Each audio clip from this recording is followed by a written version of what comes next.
Please subscribe to Face TV Africa and turn the notification on. Face TV Africa, ẹ jọ̀ọ́ ẹ subscribe hete. Face TV Muswobi. Mo máa ń sọ fún ọ̀pọ̀lọpọ̀ àwọn èèyàn wa pé téèyàn tó bá wà lórí nǹkan kan, tó bá wà lórí struggle kan, tá a bá rí nǹkan kan tó wà lórí struggle kan tó ń ṣe nǹkan kan, gbogbo struggle téèyàn bá wà lórí rẹ̀, gbogbo téèyàn bá dúró lé lórí, gbà pé tí dáadáa rẹ̀ bá dé, kó máa fọkàn, kó máa rokan pé ìkejì náà yóò wá lọ́jọ́ kan. Gbogbo ìgbésí ayé tèmi, èmi kì í plan lórí nǹkan dáadáa nìkan. Tí n bá dúró lórí kankan, side effect ní tí mo dúró lé lórí yẹn, mo máa ń rò ó máa ń rìn àjò tí mo máa ń rìn. So gbogbo ẹ̀yin ìyá wa tó jẹ́ pé látàná gbogbo àná ẹlòmíì yàgbẹ́tẹ̀ mẹ́rin lánàá, ẹlòmíì yàgbẹ́tẹ̀ mẹ́fà lánàá. Black Tuesday lànà jẹ́ fún ọ̀pọ̀lọpọ̀ àwọn ìyá wa, pàápàá jùlọ gbogbo àwọn ìyá wa ní Europe yẹn, UK ní, London ní, America ní, Italy ní, Switzerland ní, gbogbo àwọn ìyá wa pátá wọ́n pè mo gbé kọ́ lánàá nígbà ọ̀yá mi ó tiẹ̀ pa fóònù, mo pa fóònù. Nínú àwọn tá ń pè wá ọ̀tá ń bẹ́ńbẹ́, nínú àwọn tá ń pè wá ọ̀rẹ́ ń bẹ́ńbẹ́, nínú àwọn tí ń pè wá èèyàn dáadáa ń bẹ́nu wọn, olólùfẹ́ wa ń bẹ́nu wọn, ẹni rí ń bẹ́nu àwọn tí ń pè wá, bẹ́ẹ̀ náà sì ni ẹni ebú ń bẹ́nu àwọn tí ń pè wá, tí wọ́n tó jẹ́ pé pípé wọn, àwọn ẹni ebú inú àwọn tí ń pè wá, pípé wọn ìtumọ̀ rẹ̀ ni pé wọ́n fẹ́ sí yẹ̀yẹ́,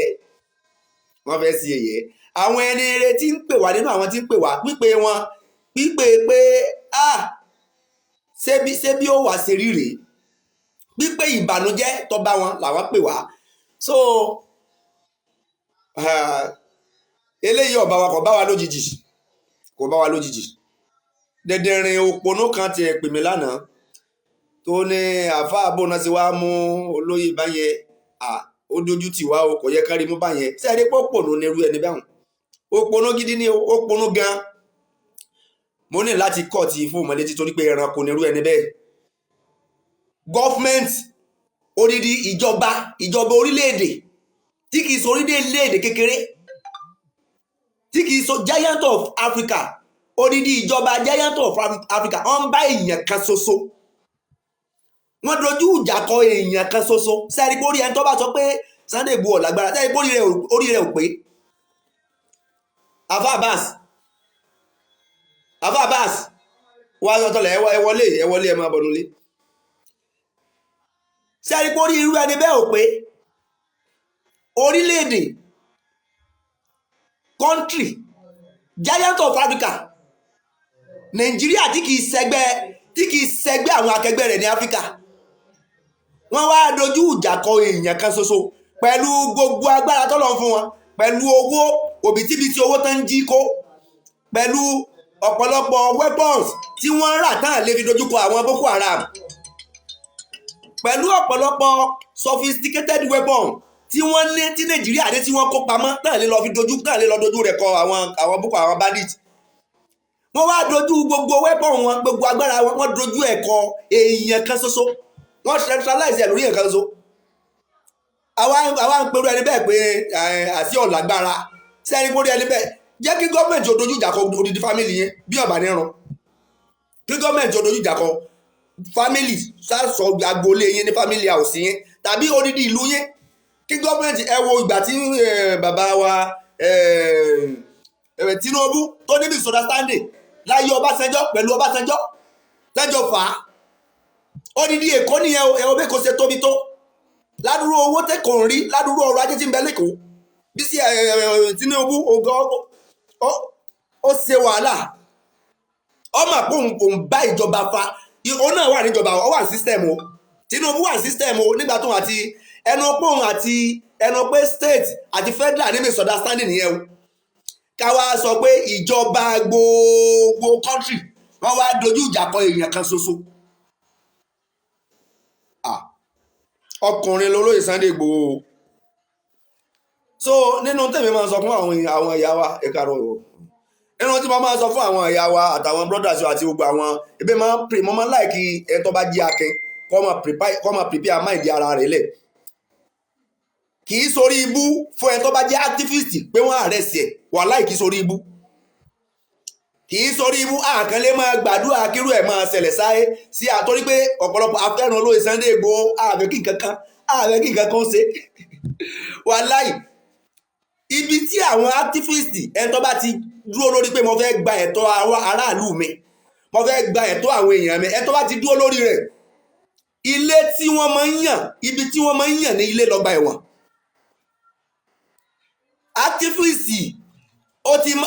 activist máa mú ọgbà ẹ̀wọ̀n ní ilé àgbàdo akọ́lọ́hún sí ọgbà ẹ̀wọ̀n ní ilé fún olóyè Sunday Igboho torí ẹlòmíì máa misunderstand téèyàn sọ ṣùgbọ́n tó bá máa pèrè ní true activist ìjọ téèyàn bá ti dó lórí pé mo fẹ́ máa jà fún ẹ̀tọ́ ọmọnìyàn ìjọ náà ló ti mọ̀ pé inú ilé rẹ kì í ṣe ilé rẹ mọ́ ọgbà ẹ̀wọ̀n ó ti di ilé rẹ torí pé kò sí a true activist dandan ni ìjọba máa gbé dandan ni ìjọba máa dà láàmú dandan ni ìjọba máa victimize ẹ̀ so èmi ní láti àárọ̀ ìtumọ̀ wa mo wá kí ẹ̀yin ìyá wa tẹ kọ́kàn òkè lánàá tẹ ìbànújẹ́ sọdún lánàá ẹ̀ ní sọdún ìbànújẹ́ o pẹ̀lú ògo Ọlọ́run oore ńláńlá Ọlọ́run fi dípò fún ìbànújẹ́ kan báyìí lánàá tó ní pé kọ́ tí mo gba àwọn ìyá wa ni ẹlòmíì ó pè mí yóò sunkún lórí fóònù pé ẹlòmíì ọ̀rọ̀ ló fẹ́ sọ yóò bù sẹ́kún lórí fóònù ni kọ́ ọ̀pọ̀ lánàá ṣùgbọ́n mo pity gbogbo àwọn ìyá wa all over the countries mo pity wọn púpọ̀ ìbànújẹ́ lọ́pọ̀lọpọ̀ wọn fi sọdún àná pẹ̀lú ògo Ọlọ́run gbogbo tó kù tẹ́ lònú ayé ẹ̀ ní fi ìbànújẹ́ lò pẹ̀lú ògo Ọlọ́run yóò lọ́wọ́ wọlá pé àwọn ẹni ibi wọ́n dá ìbànújẹ́ sí lọ́kàn lánàá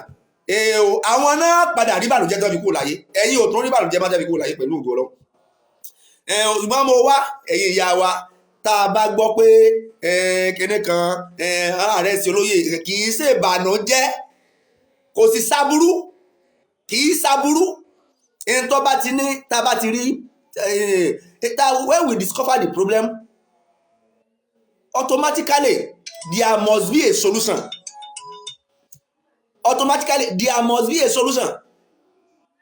so far we discover the problem ẹni tó bá fi máa tá a bá fi mọ̀ pé ìṣòro ibi tí ìṣòro wá wà rí wàláhì Ọlọ́run ti kẹwàá ẹni tó ní ṣòro lẹ́ni tí ò mọ ibi tí ẹni tí ó ní ṣòro gangan lẹ́ni tí ò mọ̀ pé ò ní ṣòro ìjọ tí èèyàn bá ti mọ̀ pé ò ní ṣòro ìjọ náà ni ṣòro ẹ ló ti bí yá làwọn bàbá fún máa sọ pé ìjọ tí wèrè bá ti mọ̀ pé wèrè lòun wàláhì ìjọ náà ni ti ṣe wèrè mọ́ a ti mọ ìṣòro tá a ní a ti mọ ibi tí ṣòro wa ti wá a sì ti mọ ọ̀nà tá a máa gba àdírẹ́sì ẹ̀ so threatening lásán ni gbogbo eléyìí ẹ má jẹ́ kárí gẹ́gẹ́ bí ìbànújẹ́ ẹ má jẹ́ kárí kì í ṣe ìbànújẹ́ ni pé wọ́n àrẹ́sì Nelson Mandela ẹ máa yọ ọdún tó lòun ẹ̀wọ̀n sáà àrẹ́sì ẹ̀ tó fẹ́ gba ìtọ́ àwọn ọmọ ìlú ẹ̀mọ́ máa ń sọ eléyìí ní gbogbo ìgbà èèyàn ní jẹ́ activist kírú eléyìí má máa ṣẹlẹ̀ tó bá ti ń ṣẹlẹ̀ ìṣòro títí wa nìyẹn àwọn aláwọ̀ àmọ́ wọ́n àrẹ́sì ẹ̀ ọ̀nà oní ọgbà bọ́ mbẹ̀ ìyẹn ni solution kì í ṣe ẹkún kì í ṣe payín keke kì í ṣe káyà òkè dandan ni irú ẹ̀ ó máa ṣẹlẹ̀ Ọlọ́run ò ní fi ẹ̀mí olóyè Sunday Igboho lé àwọn ọ̀tá lọ́wọ́ gbogbo wa lámọ̀ ẹni tí ọba sì mọ̀ kọ́ lọ́mọ̀ pé tíjọba bá fi gbé wanted lé èèyàn lórí tí wọ́n wá orúkọ èèyàn sínú watch list wọ́n ti send orúkọ olóyè Sunday Igboho káàkiri gbogbo ohun tí ń jẹ́ gbogbo àwọn agent border àti àwọn port àwọn airport so anytime tó bá ti gbé wanted lé lórí tó bá ti send orúkọ ẹ̀ káàkiri báyìí tó bá ti dé airport aláàmù ọmọ boost ni so aláàmù àmọ́ kéne ní airport so reason nìyẹn ń tó ṣẹlẹ̀ ní Kotonu ní àná nìyẹn so bólóyè ṣe débẹ̀ so ní aláàmù bẹ̀rẹ̀ sí ní dún so ẹni ẹlẹ́ni sì ó tẹ́lẹ̀tẹ́lẹ̀ rí náà olóyè kì í sábà gba Nigeria travel wọ́n sì láwọn business partners tí wọ́n jọ wà ní Kotonu so bá láwọn ṣe bẹ̀rẹ̀ sí dún lánàá wọ́n ní láti wọ́n àrẹ́sì wọn kí wá ní aburú tí wọ́n bẹ́ bí pọ́n àrẹ́sì yẹn kí láburú tí ń bẹ́ ń bẹ̀ tí dèdèrè òpònú kan wá ń pè mí lánàá pé ṣerú olóyè lọ́wọ́ ayẹ kán àrẹ́sì báyẹn dèdèrè òpònú táwọn ìjọba olè àrẹ́sì táwọn ìjọba olè àrẹ́sì ẹ jẹ́ ká máa ronú ká tó máa sọ̀rọ̀ jáde ẹ jẹ́ máa ronú ká tó máa sọ̀rọ̀ jáde so wọ́n sì àrẹ́sì wọn ni ìjọba Benin Republic ló arrest olóyè kìí síjọba Nàìjíríà mo fàsìkò yìí mo fi ń kìlọ̀ fún gbogbo ẹ̀yin oníwèé ìròyìn ebu yẹn tó jẹ́ pé alábọ̀dé ní ọ̀pọ̀lọpọ̀ àwọn oníròyìn pàápàá jùlọ Punch àti Vanguard alábọ̀dé ní ẹ̀yin oníwèé ìròyìn Punch àti Vanguard alábọ̀dé ní àtẹ̀yìn yòókù náà tẹ́ jẹ́ alábọ̀dé ìjọba Nàìjíríà ò mọ̀ nǹkan kan pé bóyá wọ́n àrẹ́sì olóyè ní àná lọ́tọ̀ ti gbà táwọn ìròyìn wèrè yẹn àwọn Vanguard Punch àwọn ìròyìn tí ọ̀tà mọ́ àwọn ìròyìn bú tí ọ̀tà mọ́ ẹ jẹ́ lọ wá sẹ́mi ṣe àwọn ni wọ́n ta information yẹn fún Nigeria Federal Government.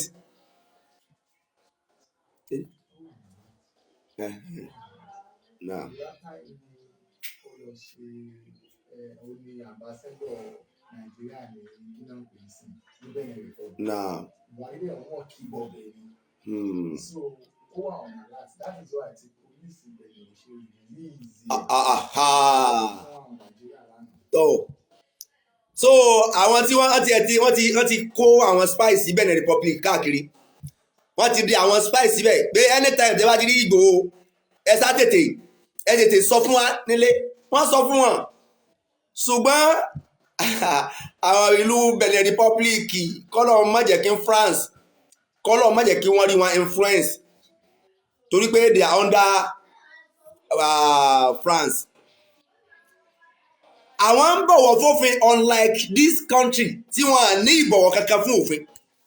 This country wọ́n à ní ìbọ̀wọ̀ kankan fún òfin. Tá bá ní ìbọ̀wọ̀ fófin tó yẹ kẹ́ lọ hìn fèdí ilé olóyè láì gba permission tí kóòtù òfin ní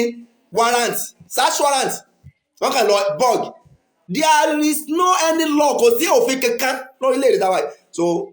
Benin Republic a ti nígbàgbọ́ pé kò rí bẹ́ẹ̀. Gbogbo ẹ̀yin brothers wọ́n gbogbo ẹ̀yin lọ́balọ́ba nílùú Benin Republic ẹ̀ ṣó inú mi dùn lánàá ọmọ ọkọ ní èèyàn dáadáa sí ni wọ́n ṣe iṣẹ́ púpọ̀ nídìbò wọ́n ṣiṣẹ́ àgbà ọ̀pọ̀ àwọn fata informations láti rí Benin Republic ó tẹ̀ wá lọ́wọ́ lánàá wọ́n sì ṣiṣẹ́ gan kódà àwọn ọba ládéládé nílùú Benin Republic wọ́n dìde lórí ọ̀rọ̀ yìí wọ́n á dá bàbá wọn lóye dá àwọn ọmọ Yorùbá tí wọ́n kì í sọ́mọ àlè unlike ilẹ̀ Yorùbá tá a wà yìí ọmọ àlè lọ́pọ̀ nílẹ̀ Yorùbá tá a wà yìí àsáwọn ọmọ Yorùbá tí ń bẹ ní Republic gan tí wọ́n bẹ ní Benin Republic àsán yẹn jújù ọ̀pọ̀lọpọ̀ ọmọ Yorùbá tí ń bẹ ní Nàìjíríà lọ. Àwọn ọmọ Yorùbá tí ń bẹ ní Benin Republic wọ́n mọ̀ try lánàá o wọ́n mọ̀ gbìyànjú lánàá o mo kí púpọ̀ o gbogbo ẹ̀yin ọmọ Yorùbá tẹ́ ẹ wà ní Benin Republic mo fọlọ́n kí dẹ̀dẹ̀rẹ̀ wo ní so anger face bí dẹ̀dẹ̀rẹ̀ kan so anger face. So gbogbo ẹ̀yin ládéládé tẹ́ dìde lórí iṣu yìí lánàá lórí olóyè Sunday Igboho ní Benin Republic afọlọ́n kí ẹ̀ ní kú ní rèwerèwe ẹ̀ dàgbà ẹ̀ dògbò lórí ipò yín náà. So iṣẹ́ ti ń lọ pé olóyè ti dé Germany olóyè ti sìn Germany ẹ má jẹ́ ká dùnra wa nù o olóyè ò tí ì dé Germany olóyè sì wà ní Benin Republic ṣùgbọ́n ní ń tọ́ dá wa lójú ni pé ìjọba Benin Republic wọ́n á ní handover olóyè fún ìjọba Nàìjíríà láéláé àfi táwọn náà bá fẹ́ ìyá alábòsí mo ní sì nígbàgbọ́ pé Ọlọ́run ò ní í ṣe wọ́n lálábòsí Ọlọ́run ò ní í ṣe wọ́n lálábòsí mo nígbàgbọ́ Ọlọ́run ò ní í ṣe wọ́n lálábòsí torí pé gbogbo tí ń ṣẹlẹ̀ nínú orílẹ̀-èdè gbogbo àwọn náà rí o àwọn náà rí ojú wọn ọ̀fọ́ ṣùgbọ́n níbi tọ́rọ̀ dé dúró lénìí o a ní ìdí ẹ̀yin lọ́balọ́ba ẹ show up tí wọ́n bá fi níbi pẹ̀lú information tí ń bẹ lọ́wọ́ wa àti information tá a gbọ́ tí wọ́n bá fi return olóyè láti Benin Republic sí Nàìjíríà wàláhì a jẹ́ pé gbogbo àwọn lọ́balọ́ba nílẹ̀ Yorùbá wọn ì ṣèyàn dáadáa torí pé wọ́n ní for now wọ́n ní ìdí approve àwọn lọ́balọ́ba wa nílẹ̀ Yorùbá àwọn government Benin Republic government wọ́n ní ìdí kí àwọn lọ́balọ́ba wa nílẹ̀ Yorùbá kàn fi ọ̀rọ̀ kàn fi lẹ́tà kàn sì fi ohùn ránṣẹ́ pé Ìgbòho ọmọ Adéyẹmọ o kì í ṣe wanted pé kì í ṣe jàǹdùkú kì í ṣe terrorist kì í ṣe bandit kì í sì ṣe criminal níbi tọ́rọ̀ dé dúró nìyẹn o ẹ̀yin lọ́balọ́ba wa bàbá wa Ọọ̀ni of Ifẹ̀ a pè lórí ọ̀rọ̀ yìí ẹ dìde ẹ jígìrì abẹ́yìn ni o. Please subscribe to Face TV Africa and turn the notification on. Face TV Africa, ẹ jọ̀ọ́ ẹ subscribe, hete. Face TV was Swoby.